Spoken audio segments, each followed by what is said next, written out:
Good evening, ladies and gentlemen.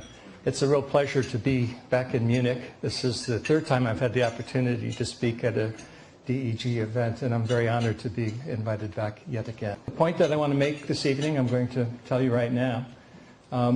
It's basically that the euro is not the Deutschmark, the ECB is not the Bundesbank.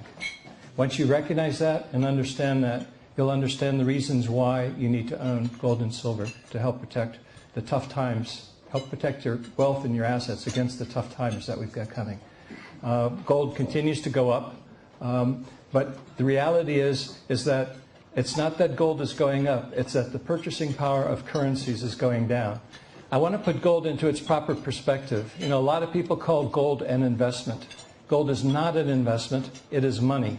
It's fundamentally different from an investment, and I want to use this little table to explain that point. You know, with investments, they're wealth-producing assets. They generate wealth. They generate cash flow. You know, if it's a farm, if it's timberland, if it's a factory, if it's an oil well, it generates wealth. Gold is just a sterile asset. It has no cash flow. It doesn't generate wealth. It protects wealth. That's why it's money. So when you're talking about gold, you're not talking about investing in gold, you're talking about saving gold because gold is money. Keep in mind that even though we're not spending gold as a form of currency, although we're starting to do that now in gold money, when you have money you can do two things with it. You can save it or you can spend it. We're in a stage because gold is undervalued, you want to continue accumulating it, you want to continue saving it. At some point in time in the future, I tend to think it's probably going to be 2013 to 2015, which is my long-standing forecast.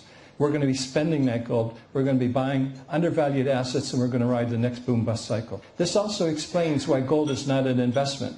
If you can buy the same amount of crude oil today that you could 60 years ago, who wants an investment like that? You want an investment that's going to increase your wealth. Gold does not increase your wealth, it preserves your wealth. Gold does what money is supposed to do. It's supposed to preserve purchasing power over long periods of time and enable economic calculation. Calculate the price of goods and services with gold, and you get a very clear picture as to what's truly happening with our monetary system today. Whenever you have political control of the money gets destroyed.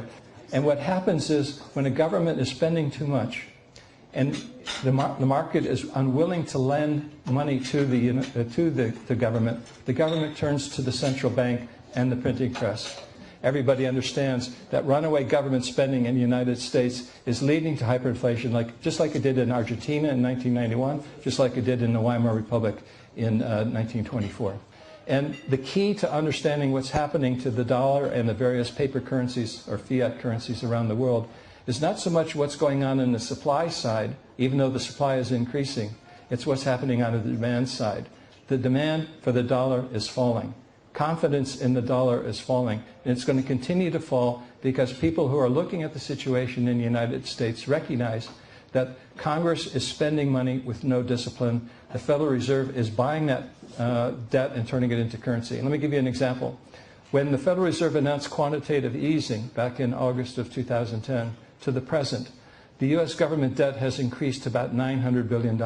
Think about that, $900 billion. Over $500 billion of that was turned into money by the Federal Reserve. That's what makes hyperinflation. That's why the dollar is falling. That's why gold and silver are soaring. What we have here is a historic moment. What we have here is a lack of confidence, a flight out of the US dollar, a flight out of all of the paper currencies of the world.